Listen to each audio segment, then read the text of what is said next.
Hey there, guys, and welcome to another Factorio Friday Facts discussion number 335 scenario changes and damage effect filtering. And I'm joined by Bombug as always. Hello, hello. You ready for some exciting scenario changes today? Yeah, I'm a big fan of scenarios, so this is some good stuff here.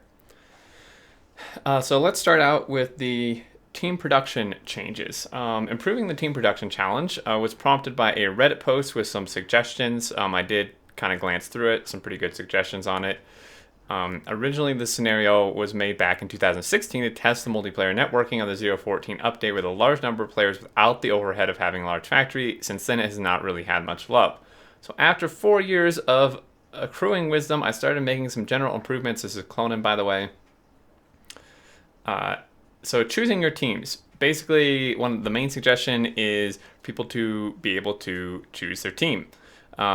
Originally, the scenario just shuffled players and assigned people randomly, and you could end up all alone playing against your two best friends. Now, I believe anybody's first choice would be to add a GUI to handle this. I will go on about GUIs later, but short story is I didn't want to add a GUI. They add complexity and stuff like that, and kind of their goal right now is to make things simple. So he just added little colored launch pads, which is really cool. So you just walk on the launch pad to choose the team you're on, and if you stand in the middle here, then you basically just become an observer, which I think is a pretty cool way to do it. Yeah, I don't know if you've seen a lot of little indie games are doing it these days just this way. There's like that, oh, what's it called? It's like Unrailed or Off the Rail or something where you have to like build a railroad track as a train is moving with your friends. Oh yeah, And then that cooking game. Um, what's the cooking game called? Anyway, there's that several one of I them. think does it like this too. Huh? It's pretty cool. And then as a bonus, like he's saying below, this means we have tinted concrete in game now.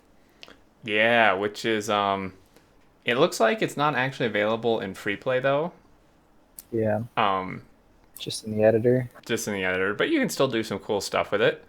Yeah, Um, and that means you can build maps with it, right? So like do a little bit of novice post collapse with some extra color. yeah, exactly. You could do all kind of cool stuff. I bet. So this is really nice. Um, then general cleanup. This is not so glamorous, but still important polishing we need to make. The things such as fixing GUI styles, switching the loaders to stack inserters, making sure the map sets are making sense, etc. I also spent some time making the challenges more predictable. The logic before could give a lot of variance to the difficulty of the production objectives and make things hard to balance. One problem I see in the future is that the production challenge is are hard coded for the base game. If I find some more time later, I might work on a system more procedurally create the objectives, which would be pretty cool. Yeah, procedural content is a good way to go. Yeah, so this is really cool. I'm a fan of most of the scenarios in the game. So cleaning them up, updating them, changing some stuff is always cool. Um, Moving on to wave defense, which is actually one of my favorites, and this has been around for a good while.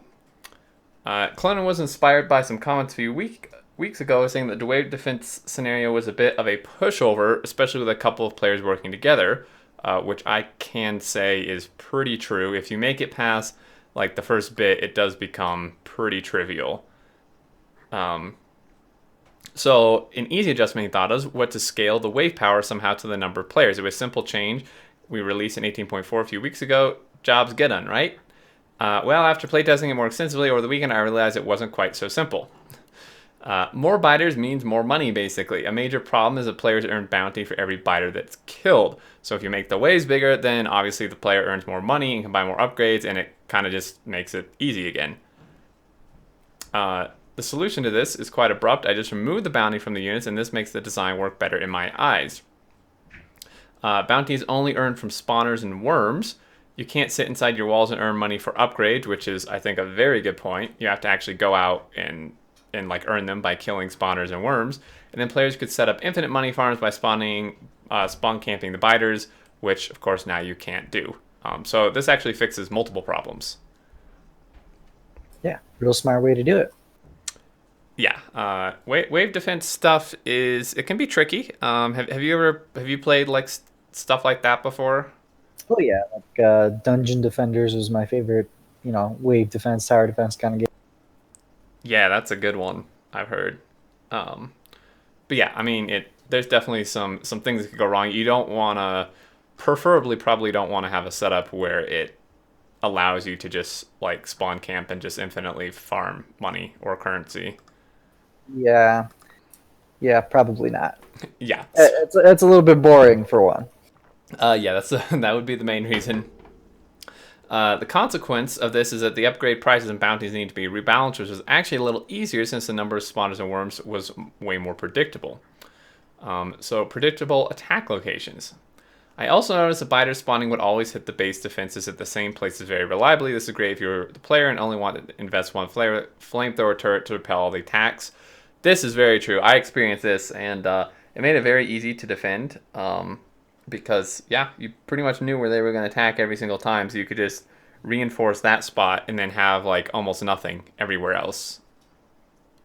Yeah, which I think the wave defense games, you really, really need to cover everything. And it's like wherever your defenses are not, you expect the player to have to manually go handle and be like actively thinking of. And if they trivialize that and have them all in the same spot, not it's Yeah, too easy. too easy, man. So I added an extra command to the biter orders. It tells them to first go to a random point within the base, and from there go and attack the silo. This means that the positions where biters intersect your defenses will be less predictable. And then more wave power, same wave size. So basically, he just made an observation. Is that even though he increased the wave power, the number of biters was still being limited by the number of nearby spawners. This was due in part to a mix of me being clever optimization and wanting to not make the groups too big. In short, the spawning would work something like this. So it would determine the wave power based on factors and then determine how many spawners they spawned from, usually between 4 and 15. And then for each spawner, pick a random number of biters to spawn between 20 and 30. Spawn the biters, remove their cost from the wave power, and if there's no wave power left, we stop. If there is wave power, they basically continue. Once we have gone through all the spawners, we are done, even if there's a lot of wave power left. So, problem with that is that they're constrained by the spawner count and unit count. Even if wave power was 10 times higher, the logic could still decide to spawn 50 small biters from 4 bases and call it done, which obviously doesn't really make sense. And then, so here's a clever boy and removed all this complicated logic and kept it simple. Determine the wave power based on factors like same as above, basically. Determine how many spawners we spawn from, something between 5 and 20 typically. Divide the wave power by how many spawners we have, which is a bit different. And then keep spawning units at the spawners until the wave power is used up.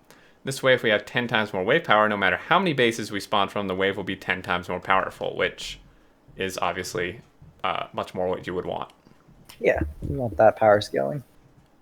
Yeah, makes it fun, gives you a bit of challenge. And then lastly, he had a few questions for this for an infinite map option, and it wasn't so hard to add. If enabled, the wave defense map will be infinite instead of an island, and the only way to win will be to launch a rocket, which is pretty cool. Kind of an alternative way to win.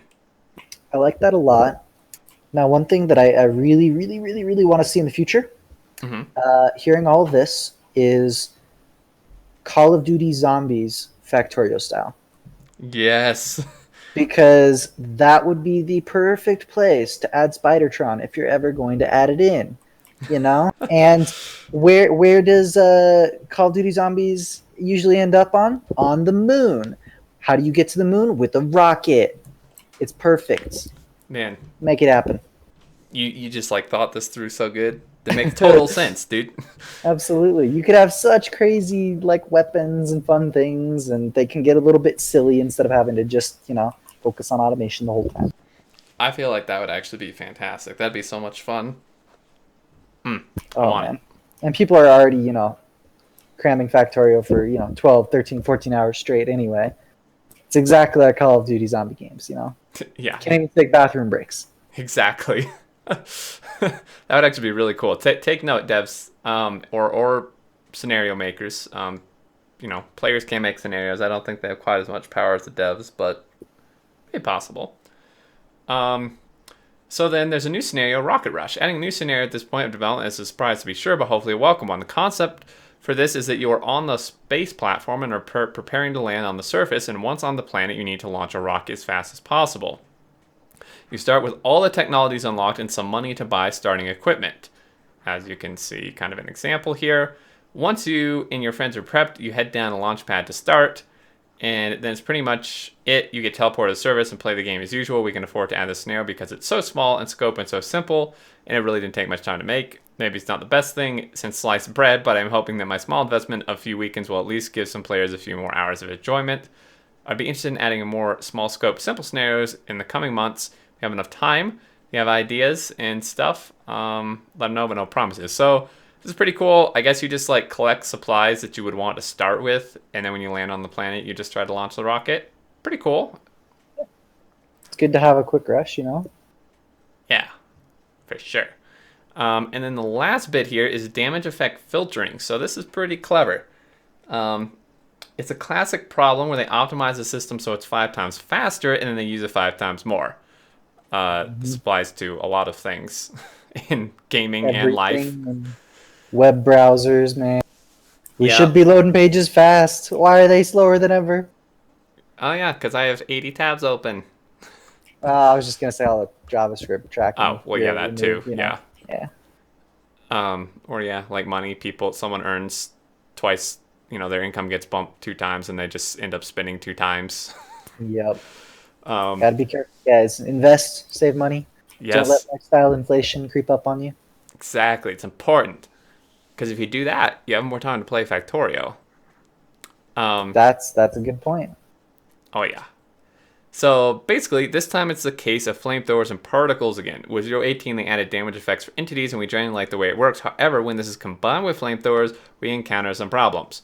As you can see here, first off, this looks kind of off. Because you might say it doesn't make sense that a burning biter will spurt blood. Probably Yeah. true. Second, you might say that is a lot of blood, and that is also true. Yep.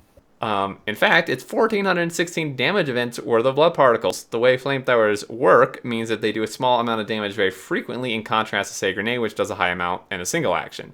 Even with all the particle optimizations, performance would once again suffer due to the sheer quantity of particles being created. And good old our seating comes in again to the rescue, and As he always does. as he always does, and just went ahead as if it was no problem, basically, and killed 2/3 birds with 1 stone, and added damage type filtering to the entity damage and entity die trigger effects. This basically means that for the immediate problems of bloody burning biters, we can just filter the damage effect to not occur if the damage type is fire, which solves it perfectly. But what I personally think is even cooler is in the longer term, the benefits are even greater. Basically, as they say, is they now have the capability to make custom dying effects for specific damage types. So they can make custom dying effects for you being run over or damaged by a laser or dying by poison, which I think is super cool. Yeah, that would be real nice. Like I want to see like the damage effect for like running things over is like the biter just like hits the car and goes like flying over the top of it and then like explodes when it hits the ground or something. Oh yeah, dude. That would be so great. That would be awesome. And these biters, I think they gotta end up a little toasty, Yeah, Not just blood spurting everywhere. Let's get some crispy bugs. crispy bugs are good. Are they? I haven't That's tried what I've them. heard. Let me know. I don't know. I've heard. Basically half the problem solved, but there's still 1,400 damage events, still going to cause problems in other cases. Basically, it comes from Fire Sticker, which applies damage every single tick. Since it lives for 30 seconds, that's 1,800 damage events. So, change Porcila has done is to add a damage interval to the sticker, so the damage is only applied every in ticks. For now, they have to set Fire Sticker to do 10 times the damage, but only every 10 ticks, reducing the number of total events for the sticker from 1,800 to 180, which is obviously a massive reduction. Note, changing its frequency can affect the damage balancing, as the resistance system in Factorio has an absolute reduction and a percentage reduction. In our case, the entities affected by the fire sticker had no absolute fire resistance, so the result is the same. So for this particular case, it's fine, but they do got to be kind of careful with this. And then lastly, all the changes you see here should be released soon. We are in a rhythm of now doing one release every week, typically on a Tuesday. And everything you see here is pretty much done, but anything can change. So this is all great, and I just love the fact that they're actually releasing every week instead of every 8 months. Um, Yeah, Pretty good job, great. guys. So, Yeah, yeah, you got any last thoughts for this Friday Facts? I'm hoping that they keep this up. We're getting so many, so much polish, so much prettification, just all over the whole game in prep for the full release, and I'm excited to see it come together. It's looking good. Yeah, me too. It's fantastic. I love the progress they're making. Really, really plowing through things. It's looking good. I'm excited. So, I think that's gonna do it. As always, guys, thank you so much for watching. Really appreciate it. Leave your thoughts below and on the Reddit and forums. If you have any scenario ideas that are simple and stuff, leave them for the devs on the forums and such. Yeah, until next time, we will see you later. Catch you later.